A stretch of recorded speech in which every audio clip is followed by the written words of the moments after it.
Engineering mathematics 1 वरच्या लेक्चर्समध्ये आपले पुन्हा स्वागत आहे आणि हे लेक्चर नंबर 14 आहे आणि आता आपण पुन्हा कंटिन्यू ठेवू टू किंवा अनेक व्हेरिएबल्सच्या फंक्शन्सची डिफरन्शिएबिलिटी आणि आज अनेक सोडवलेली उदाहरणे असतील। मागील लेक्चरमध्ये आपण पाहिले होते की समतुल्य डिफरन्शिएबिलिटीच्या व्याख्येमध्ये इथे डेल्टा z ला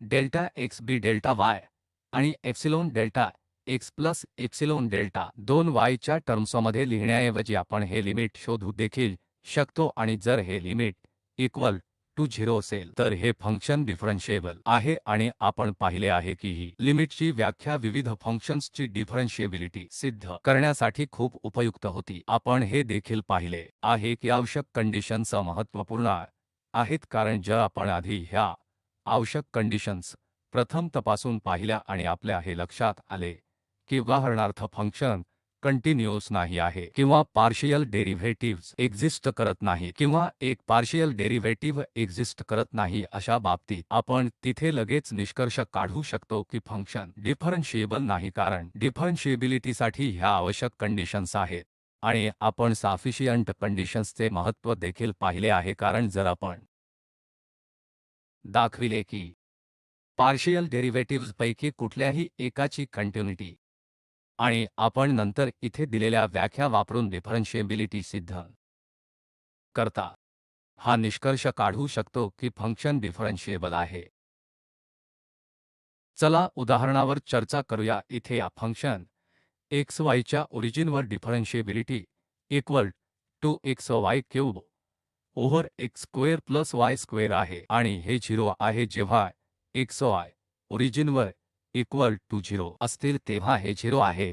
प्रथम आपण आवश्यक कंडिशन्स तपासून पाहू आणि आपण मुळात सर्वच उदाहरणांमध्ये हे करायला पाहिजे कारण हे गरजेचे आहे। या अशा कंडिशन्स आहेत ज्या प्रत्येक फंक्शनने पूर्ण करायलाच हव्यात डिफरन्शिएबिलिटीकडे जाण्याआधी। इथे आपण फंक्शनची कंटिन्यूटी तपासू तर जेव्हा फंक्शन जेव्हा xy गोज टू 0 आणि या बाबतीत काही अधिक न करता एकतर आपण पुन्हा पोलर कोऑर्डिनेट मध्ये बदलू शकतो, नंतर r स्क्वेअर टर्म डिनॉमिनेटरमध्ये येईल आणि इथे न्यूमरेटरमध्ये तिथे 4 टर्म असतील आणि म्हणून आपल्याला अजूनही r स्क्वेअर न्यूमरेटरमध्ये मिळेल आणि या सोबत कौस आणि साइन येतील व ते हे लिमिट 0 बनवतील। आपल्याकडे fxy या फंक्शनचे लिमिट जसे xy गोज टू 0 हे इक्वल टू 0 आहे तसेच 0 वर पार्शियल डेरिव्हेटिव्ह fx देखील 0 आहे। आपण इतरांना सहज दाखवू शकतो की limit delta x goes to 0 आणि f0 plus delta x into y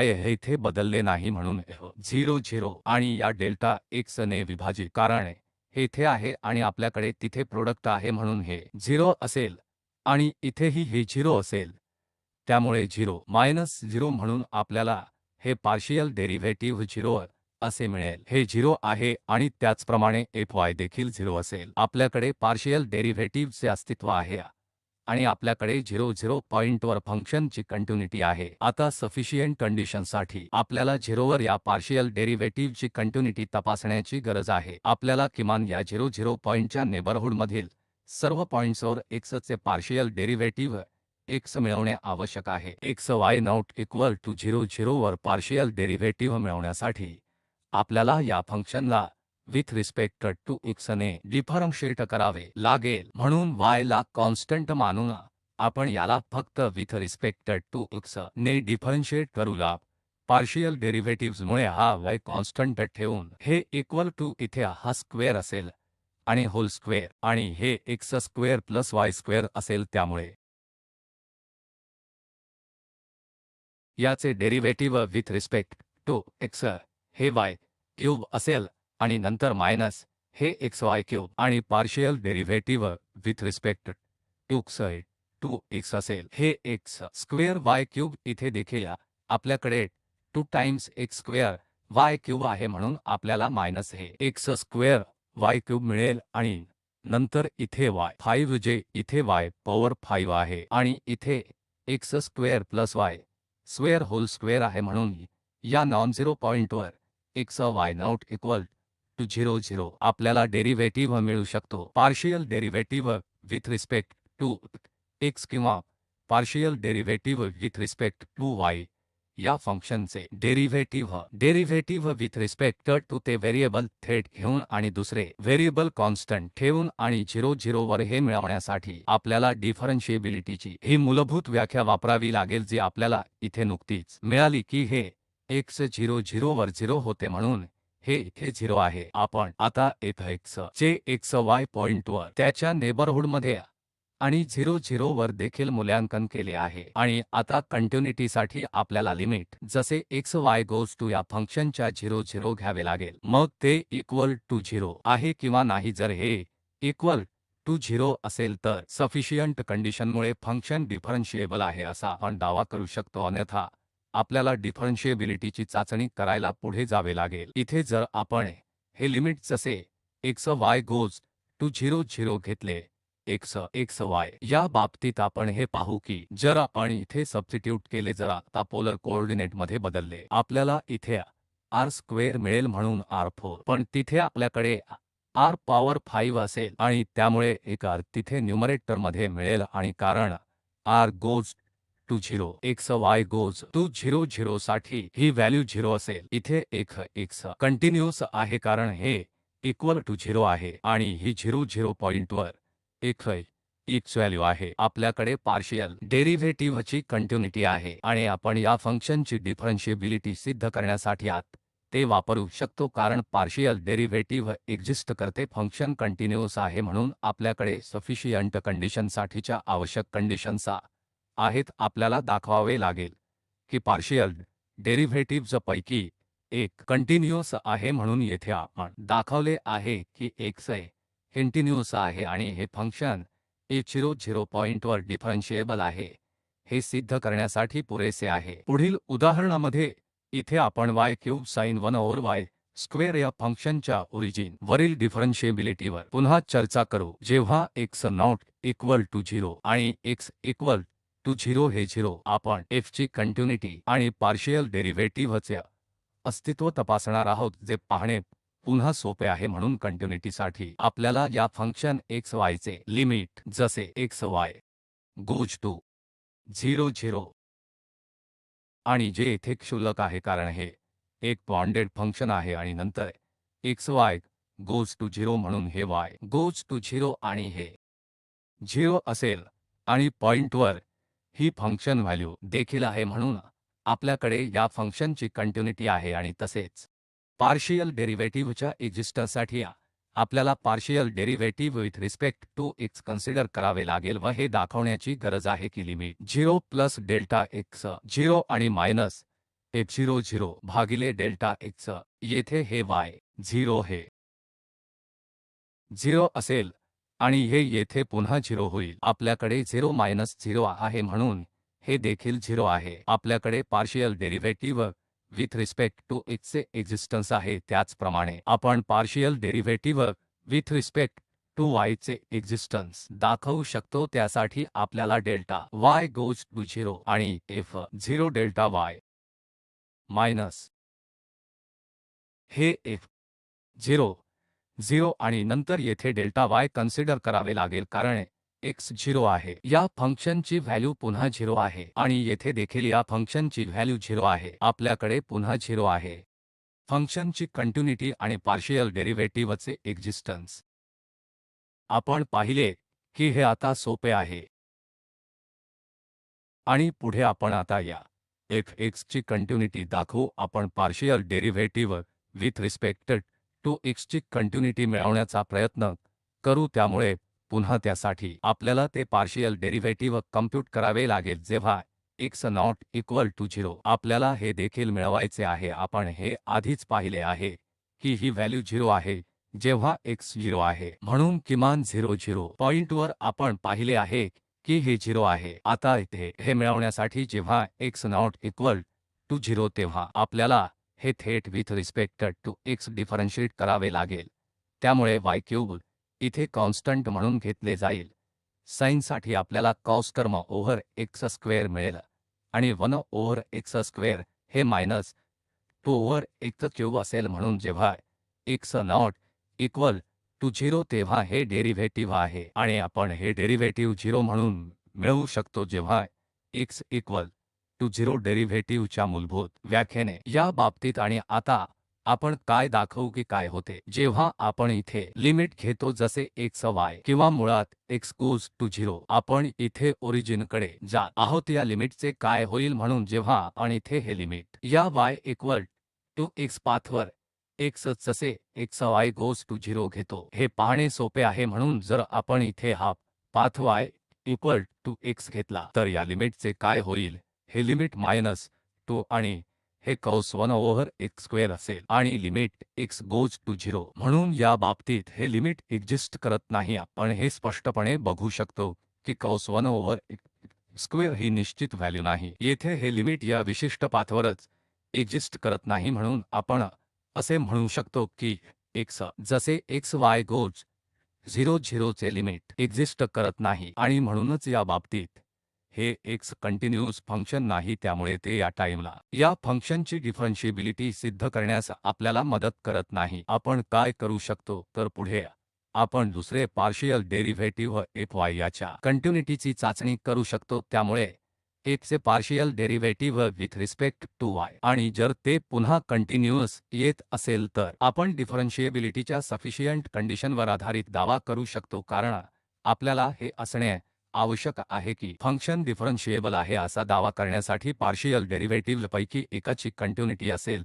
त्यामुळे या बाबतीत x कंटिन्यूअस नाही म्हणून आपण तपासू आता दुसऱ्याची कंटिन्युइटी. त्यामुळे या बाबतीत पुन्हा fy आपण x कॉन्स्टंट मानून इथे कम्प्यूट करू शकतो. त्यामुळे हे फक्त y स्क्वेअर होईल जेव्हा x नॉट इक्वल टू 0 आणि 0 होईल जेव्हा x इक्वल टू 0. तर आपण पुन्हा या fy चे हे लिमिट घेऊ जसे पॉइंट x y वर x y गोज टू 0. येथे आता एक वेगळी परिस्थिती आहे. म्हणून येथे जेव्हा x y गोज टू 0 0 ही टर्म 0 कडे जाईल आणि काहीतरी फायनाईट इथे आहे. म्हणून या बाबतीत हे लिमिट 0 म्हणून मिळवण्यास कोणतीही अडचण नाही. 3y स्क्वेअर कोस 1 ओव्हर x स्क्वेअर या फंक्शनचे लिमिट जेव्हा आपण कोणत्याही दिशेने x y 0 0 घेतो तेव्हा हे 0 म्हणून येते आणि ही ओरिजिनवर देखील या फंक्शन fy ची व्हॅल्यू आहे. म्हणून हे fy कंटिन्यूअस आहे. हे एक विशेष उदाहरण आहे जिथे x कंटिन्यूअस नव्हते आणि आता fy कंटिन्यूअस आहे. या बाबतीत fx आणि fy स्पष्टपणे दोन्ही येथे एक्झिस्ट करतात आणि आपल्याकडे ह्याच्यावर अजून fy या पार्शियल फर्स्ट ऑर्डर पार्शियल डेरिव्हेटिव्हजपैकी एकाची कंटिन्युइटी आहे. आणि मग आपण दावा करू शकतो की फंक्शन मुळात डिफरन्शिएबल आहे किंवा आपण हे सिद्ध करू शकतो की हे फंक्शन डिफरन्शिएबिलिटीच्या सफिशियंट कंडिशन्सच्या आधारावर डिफरन्शिएबल आहे. अजून एक उदाहरण आपण इथे घेत आहोत. हे xy इक्वल टू xy चे स्क्वेअर रूट जेव्हा आपल्याकडे हे xy हे प्रोडक्ट हे पॉझिटिव्ह 0 पेक्षा जास्त किंवा इक्वल टू 0 आहे.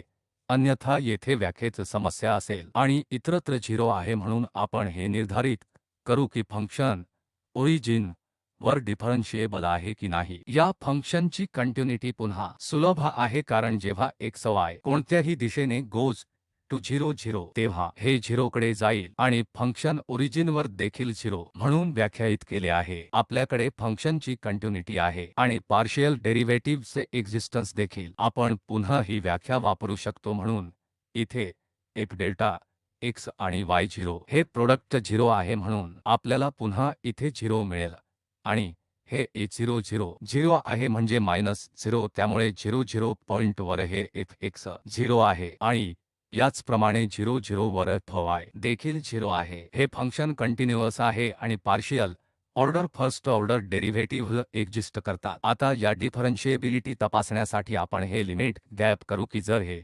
लिमिट 0 झाले तर या लिमिटची व्हॅल्यू काय आहे. मग फंक्शन डिफरन्शिएबल आहे आणि जर आपल्याला हे लिमिट 0 मिळाले नाही तर हे फंक्शन डिफरन्शिएबल नाही. त्यासाठी आपल्याला हे dz मिळणे आवश्यक आहे जे ओरिजिनवर z चे partial derivative with respect to x z चे partial derivative with respect to y आहे आणि ते दोन्ही 0 होते. म्हणून आपल्याकडे हे dz इक्वल टू 0 आहे आणि हे डेल्टा z जे f 0 plus delta x0 plus delta y minus हे a0 0 म्हणून हे असे होईल डेल्टा x डेल्टा y चे स्क्वेअर रूट आणि इथे हे मायनस 0 आहे हे गृहीत धरू की हे प्रोडक्ट 0 आहे म्हणून आपल्याला हा set square root delta x आणि डेल्टा y म्हणून मिळतो। आता इथे हे constant delta z minus dz over delta rho असेल त्यामुळे हा डेल्टा z x चे स्क्वेअर रूट होते आणि square root x delta y आणि हा डेल्टा रो थे square root delta square plus delta y square होते आणि या बाबतीत जेव्हा आपण हे लिमिट जसे डेल्टा रो गोज 0 घेतो तेव्हा आपण हे देखील पाहतो की लिमिट एक्झिस्ट करत नाही कारण जर आपण उदाहरणार्थ इथे हा path delta y equal delta x घेतला तर काय होईल तर आपल्याकडे तिथे डेल्टा x आहे आणि इथे डेल्टा x स्क्वेअर आहे तर या डेल्टा x स्क्वेअर टर्म्स तिथे निघून जातील त्यामुळे आपल्याकडे 1 ओव्हर स्क्वेअर रूट 2 आहे म्हणून या delta y path equal to delta x वर आपण पाहतो आहे की डेल्टा रो गोज टू 0 आणि हे delta z minus dz over delta rho 1 over square root 2 आहे कारण जेव्हा डेल्टा x स्क्वेअर इथे कॅन्सल होईल आपल्याला इथे 1 मिळेल आणि प्लस इथे पुन्हा 1 म्हणून स्क्वेअर रूट 2 येईल या पाथवर linear part delta y equal to delta x आहे हे लिमिट 1/2 इतके आहे निश्चितच हे लिमिट इक्वल टू 0 असू शकत नाही त्यामुळे इथेच एक पाथ घेऊन आणि हे दाखवून की लिमिट 0 होऊन वेगळे आहे फंक्शन डिफरन्शिएबल नाही हे सिद्ध करण्यासाठी लिमिट एक्झिस्ट करते किंवा एक्झिस्ट करत नाही याने काही फरक पडत नाही कारण डिफरन्शिएबिलिटीसाठी लिमिट इक्वल टू 0 असायला हवे आणि आपण हे पाहिले आहे की या विशिष्ट पाथवर लिमिटचे equal to 1 over square root 2 आहे म्हणून आपण आता असे म्हणू शकतो की फंक्शन डिफरन्शिएबल नाही कारण लिमिट इक्वल टू 0 असू शकत नाही आणि या बाबतीत फंक्शन डिफरन्शिएबल नाही डिफरन्शिएबिलिटीची चर्चा करणारे आणखी एक उदाहरण परत या फंक्शनच्या ओरिजिन पाशी x पॉवर 5 भागिले 2 आणि sin 1 over square root x plus y 5 भागिले 2 त्यानंतर आपल्याकडे cos 1 over square root y आहे आणि हे x नॉट इक्वल टू 0 आणि y नॉट इक्वल टू 0 साठी व्याख्यायित केले आहे आणि हे इतरत्र 0 आहे त्यामुळे पुन्हा आपण डिफरन्शिएबिलिटीची व्याख्या थेट वापरू शकतो जी या विशेष स्ट्रक्चरमुळे या बाबतीत खूप जास्त सोपी आहे आपण हे फंक्शन या फॉर्ममध्ये सहजपणे व्यक्त करू शकतो कारण जर आपण लक्षपूर्वक पाहिले की डेल्टा z हे 0 पॉइंटवर delta x delta y minus हे a0 0 आहे हे इक्वल टू फक्त x आणि y च्या जागी डेल्टा x येईल आणि डेल्टा y 0 आहे आपल्याकडे इथे डेल्टा x पॉवर 5/2 आहे त्यानंतर sine terms 1 over square root delta x plus इथे आपल्याकडे डेल्टा y पॉवर 5 भागिले 2 आहे आणि नंतर आपल्याकडे एक साइन आणि मग इथे आपल्याकडे ही कॉस टर्म आहे हे इथे कॉस आहे म्हणून cos 1 over square root y या बाबतीत आपण आता 0 into delta x plus 0 into delta y लिहू शकतो ती लिनियर टर्म कारण इथे लिनियर टर्म नाही त्यामुळे आपण इथे नुकताच 0 टाइम्स डेल्टा x आणि 0 टाइम्स डेल्टा y चा परिचय करून दिला आहे इथे आपण हे एक डेल्टा x बाहेर काढले आहे कारण आपल्याला एप्सिलॉन 1 डेल्टा x असा फॉर्मॅट पाहिजे हे आपले एप्सिलॉन 1 डेल्टा x म्हणून ते इथे एप्सिलॉन 1 बनेल आणि नंतर इथूनही प्लस आपण ही डेल्टा y टर्म काढून घेतली आहे आणि नंतर आपल्याकडे डेल्टा y 5 भागिले 2 आहे व ही परत एकदा कॉस टर्म आहे cos 1 over square root delta y या बाबतीत आपण या फॉर्ममध्ये डेल्टा z व्यक्त केले आहे जिथे हा आपला एप्सिलॉन आहे ज्याची ही प्रॉपर्टी आहे जेव्हा f delta x delta y go to 0 तेव्हा हा गोज टू 0 कारण येथील ही डेल्टा x ही टर्म आणि 3/2 की पॉझिटिव्ह पॉवर आणि बाउंडेड फंक्शनमुळे हे सुद्धा 0 वर जाईल आणि हेच आर्ग्युमेंट इथेही असल्यामुळे या कॉस फंक्शनसह हे देखील 0 वर जाईल त्या बाबतीत हे फंक्शन डिफरन्शिएबल आहे कारण आपण सहजपणे हे फंक्शन व्यक्त करू शकतो या फॉर्ममध्ये टाइम्स त्यामुळे हे असणार आहे 00 वर त्या फंक्शनचे partial derivative with respect to x आणि 00 पॉइंटवर हे partial derivative with respect to y बनेल आणि डेल्टा y प्लस हे डेल्टा x आहे epsilon 1 term delta y epsilon 2 term आहे इथे delta z equal to delta x plus b delta y plus epsilon delta x plus epsilon delta y असे हे function या फॉर्ममध्ये व्यक्त करणे खूप सोपे होते आणि नंतर आपण हे सिद्ध केले की हे फंक्शन डिफरन्शिएबल आहे। इथे आणखी एक उदाहरण म्हणजे x y हे 0 वर व्याख्यायित केले आहे जेव्हा x y not equal to 0 आणि जेव्हा x y प्रोडक्ट 0 असते तेव्हा हे फंक्शन 1 असते आणि आपल्याला f x आणि f y चे एक्झिस्टन्स ओरिजिन पाशी तपासायचे आहे आणि आपल्याला हेही माहित करून घ्यायचे आहे की हे फंक्शन ओरिजिन पाशी डिफरन्शिएबल आहे की नाही। म्हणून x आणि fy चे ओरिजिनवर एक्झिस्टन्स मिळवण्यासाठी आपण डेरिव्हेटिव्हची ही मूलभूत व्याख्या वापरतो त्यामुळे आपल्याकडे limit delta x goes to 0 f delta x 0 minus f0 0 over delta x आहे। आता तुमच्या लक्षात येईल की हे f डेल्टा x 0 हे इथे आर्ग्युमेंटचे प्रोडक्ट 0 आहे याची व्हॅल्यू इथून येणार असल्याने हे 1 आहे आणि f0 0 त्यामुळे इथे हे परत 1 आहे 1 मायनस 1 हे 0 आहे म्हणून लिमिट 0 आहे। त्याचप्रमाणे fy साठी जेव्हा आपल्याकडे डेल्टा y गोज टू 0 आहे आता हे डेल्टा y गोज टू 0 आहे आणि f0 delta y minus f0 0 over delta y म्हणून या बाबतीत परत हे 1 आहे आणि हेही 1 आहे आपल्याकडे मायनस आणि परत 0 आहे कारण ओरिजिनवर f चे partial derivative with respect to y। आता आपण ओरिजिनवर f ची कंटिन्युटी तपासू त्यामुळे त्यासाठी आपण पाहतो की x इक्वल टू y वर जेव्हा x y गोज टू 0 0 तेव्हा लिमिटच्या या x y ची व्हॅल्यू काय आहे या x इक्वल टू y वर आपल्याकडे काय आहे x इक्वल टू y लाईनवर जर आपण या ओरिजिन पॉइंट पाशी आलो इथे काय होईल त्यामुळे इथे या सर्व पॉइंट्स पाशी x y प्रोडक्ट ओरिजिन शिवाय कोणत्याही पॉइंटवर not equal to 0 product not equal to 0 त्यामुळे फंक्शन 0 व्हॅल्यू घेईल जेव्हा आपण या x इक्वल टू y लाईनवर 0 0 पाशी येतो आपल्याकडे फंक्शन व्हॅल्यू 0 0 0 0 आहे आपण 0 जवळचे जे कोणते नेबरहुड घेतो या फंक्शनची व्हॅल्यू 0 आहे कारण फंक्शनची व्याख्या व्हॅल्यू 0 जेव्हा x y not equal to 0 अशी केली आहे जेव्हा आपण a या लाईनवर ओरिजिन पाशी जात असतो तेव्हा फंक्शन व्हॅल्यू 0 म्हणून घेत आहे आपण ओरिजिनच्या कितीही जवळ असलो फंक्शन 0 व्हॅल्यू घेईल फक्त ओरिजिनवर ती 1 आहे इथे एक डिस्कंटिन्युटीचा पॉइंट आहे त्यामुळे या x इक्वल टू y वर लिमिट 0 आहे मात्र या फंक्शनची ओरिजिनवर व्हॅल्यू 1 आहे।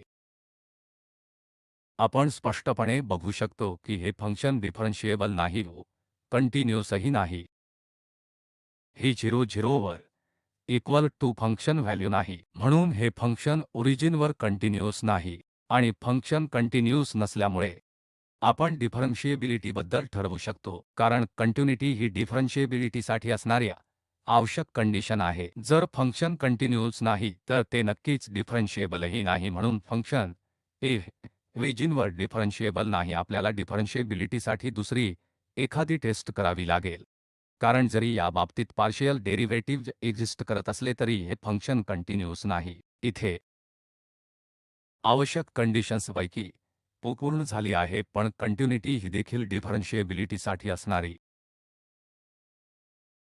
एक आवश्यक कंडिशन आहे जी इथे पूर्ण झालेली नाही म्हणून फंक्शन कंटिन्यूस नाही आणि म्हणूनच पुढे आणखी कोणतीही टेस्ट न करता फंक्शन डिफरन्शिएबल नाही। शेवटचे उदाहरण इथे आपण घेतो हे एक x y चे मूल्य x square plus y square भागिले x y not equal to 0 0 असताना x चे इब्सोल्यूट व्हॅल्यू प्लस y ची एब्सोल्यूट व्हॅल्यू इथे x y इक्वल टू 0 0 असताना व्हॅल्यू 0 आहे त्यामुळे इथे ही एक चूक आहे. इथे आपल्याकडे हे इक्वल टू नोट हे इक्वल टू 0 आहे. आपण हे तपासून घेऊ की हे फंक्शन ओरिजिनवर डिफरन्शिएबल आहे का? याचे कंटिन्युटी चेक वेगवेगळ्या प्रकाराने करता येते. आपण पोलर कोऑर्डिनेटला बदलू शकतो किंवा आपण एप्सिलॉन डेल्टा अप्रोच वापरू शकतो जेणेकरून हे फंक्शन कंटिन्यूअस आहे हे दाखवता येईल. इथे आपण एप्सिलॉन डेल्टा अप्रोचचा वापर करू. त्यासाठी आपण function x y not equal to 0 चा डिफरन्स घेऊ आणि मायनस हे f00 जे 0 म्हणून दिलेले आहे. म्हणून आपण हा डिफरन्स लक्षात न घेता डेल्टा आणि एप्सिलॉनच्या टर्म्समध्ये हे व्यक्त करून असे दाखवू की x y चे लिमिट इक्वल टू 0 आहे. म्हणून इथे हे x square plus y square over modulus x plus modulus y आहे आणि इथे हा स्क्वेअर बनवण्यासाठी आपण प्लस 2 टाइम्स x ची एब्सोल्यूट व्हॅल्यू प्लस y ची एब्सोल्यूट व्हॅल्यू ॲड करू. म्हणून जेव्हा आपण न्यूमरेटरमध्ये ॲड करतो तेव्हा ही जास्त मोठी क्वांटिटी असेल आणि तो होल स्क्वेअर असेल. आपण ही टर्म अधिक 2 टाइम्स x ची एब्सोल्यूट व्हॅल्यू प्लस y ची एब्सोल्यूट व्हॅल्यू ॲड केल्याने इथे ही टर्म होल स्क्वेअर होते आणि आता ही तीच टर्म असल्याने एक कॅन्सल होते. त्यामुळे आपल्याकडे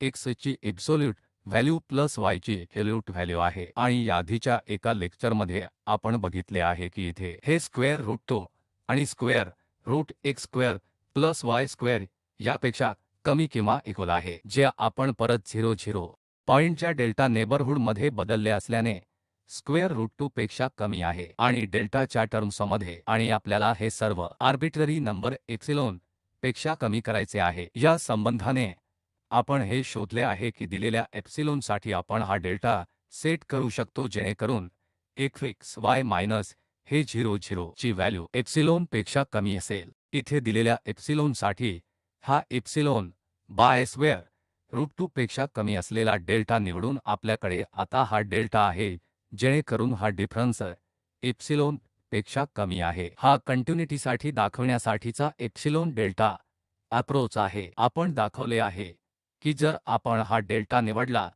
तर हा डिफरन्स एप्सिलॉनपेक्षा कमी असतो जेव्हा जेव्हा आपण या 0 पॉइंटच्या डेल्टा नेबरहूडमधून कोणताही x y पॉइंट निवडतो. यावरून सूचित होते की हे फंक्शन कंटिन्यूअस आहे. पुढे आपण या फंक्शनची डिफरन्शिएबिलिटी दाखवणार आहोत. त्यासाठी आपण पार्शियल डेरिव्हेटिव्हचे एक्झिस्टन्स दाखवू आणि परत व्याख्येप्रमाणे आपल्याकडे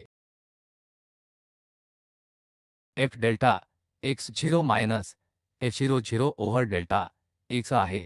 तर इथे कोणती टर्म आहे y0 वर सेट केले जाईल. आपल्याकडे हे डेल्टा x स्क्वेअर आहे भागिले डेल्टा ही x ची एब्सोल्यूट व्हॅल्यू आणि डेल्टा x तर ही ती टर्म असेल. आता हा डेल्टा x कॅन्सल होईल आणि आपल्याकडे delta x over delta x ची एब्सोल्यूट व्हॅल्यू आहे. म्हणून जर हा डेल्टा x उजव्या बाजूने गोज टू 0 तर हे 1 होईल आणि जर डाव्या बाजूने गोज टू 0 तर ही व्हॅल्यू -1 होईल. म्हणून हे लिमिट एक्झिस्ट करत नाही. जेव्हा हा डेल्टा x पॉझिटिव्ह बाजूने 0 पाशी येईल किंवा डेल्टा x निगेटिव्ह बाजूने 0 पाशी येईल तेव्हा आपल्याकडे एकतर प्लस y त्यामुळे -1 असे लिमिट असेल. म्हणून हे लिमिट एक्झिस्ट करत नाही. आणि या बाबतीत आपण आता आपण इथे एका x साठीच्या डेरिव्हेटिव्हसाठी दाखवले आहे. पण या फंक्शनचे नेचर सिमेट्रिक असल्याने इथे x square plus y square over हे 1 आपण असेही दाखवू शकतो की 0 वर fy एक्झिस्ट करत नाही आणि या बाबतीत हे फंक्शन डिफरन्शिएबल नाही सांगण्यासाठी एका डेरिव्हेटिव्हचा एक्झिस्टन्स पुरेसा आहे. कारण डिफरन्शिएबिलिटीसाठी आवश्यक कंडिशन आहे दोन्ही पार्शियल ऑर्डर डेरिव्हेटिव्हचा एक्झिस्टन्स. त्यामुळे या बाबतीत जर हे x एक्झिस्ट करत नसेल तर तिथेच आपण सांगू शकतो की हे फंक्शन डिफरन्शिएबल नाही. जरी या बाबतीत दोन्ही डेरिव्हेटिव्हज एक्झिस्ट करत नाहीत आणि म्हणून हे फंक्शन डिफरन्शिएबल नाही.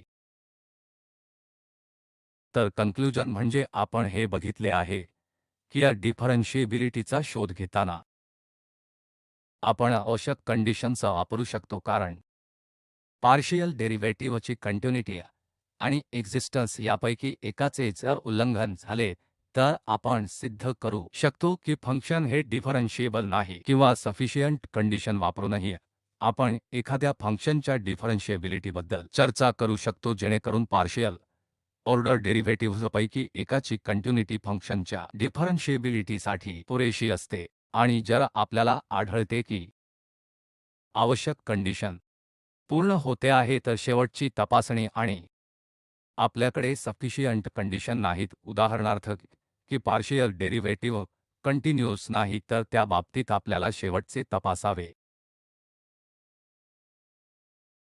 लागेल जेणेकरून जास्त सोपे असणारी लिमिट टेस्ट वापरून सिद्ध करता येईल की लिमिट हे 0 आहे की ते नॉट इक्वल टू 0 आहे किंवा या बाबतीत आपण डिफरन्शिएबिलिटीची व्याख्या थेटपणे वापरू शकतो. हे लेक्चर्सच्या तयारीसाठी वापरलेले सगळे संदर्भ आहेत. धन्यवाद.